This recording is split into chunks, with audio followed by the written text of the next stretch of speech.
नमस्कार, मी सुनीता आरडीज रेसिपीमध्ये तुमच्या सगळ्यांचं स्वागत करते। आज आपण बनवणार आहोत वाटाणा पुरी। तर चला सुरुवात करूया।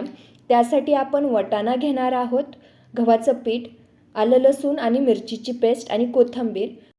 आपण वाटाणा पहिल्यांदा मिक्सरच्या भांड्यामध्ये वाटून घेणार आहोत। त्याची चांगली बारीक पेस्ट तयार करून घ्यायची आहे। त्याच्यानंतर 1 वाटी गव्हाचं पीठ घ्यायचं आहे। त्यामध्ये आपण केलेली जी वाटाण्याची पेस्ट आहे ती आपण त्यामध्ये घालून घेणार आहोत।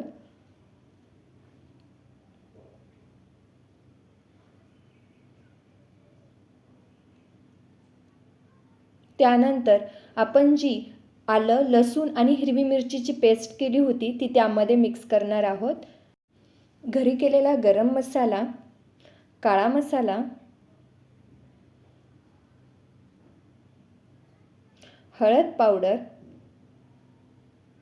धना पावडर आणि मीठ हे सगळं मिक्स करून घ्यायचं आहे आणि त्यावरून थोडीशी कोथिंबीर टाकायची आहे आणि ते सगळं मिक्स करून एक पिठाचा गोळा तयार करून घेणार आहोत। असा मऊ लुसलुसीत पिठाचा गोळा तयार करून घ्यायचा आहे।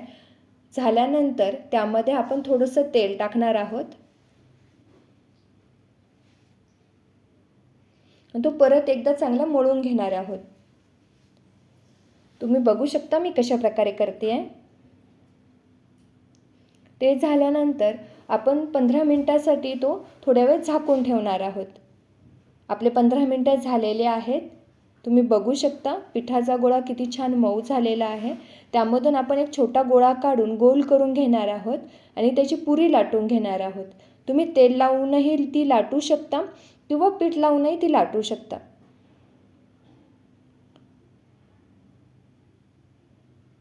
छानशी अशी गोल लाटून घ्यायची आहे।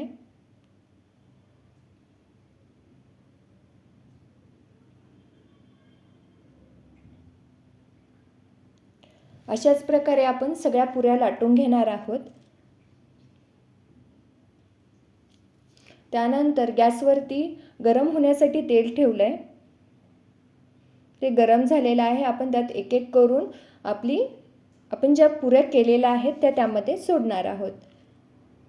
तुम्ही जास्तही टाकू शकता किंवा एक एकही टाकू शकता। अशाच सगळ्या पुऱ्या तळून घ्यायच्या आहेत। तुम्ही बघू शकता आपल्या पुऱ्या किती छान फुगलेल्या आहेत आणि त्या सर्व करणार आहोत। अशाच छान छान रेसिपीजसाठी आरडी रेसिपीला सबस्क्राइब करा, लाईक शेअर कमेंट करायला विसरू नका। धन्यवाद।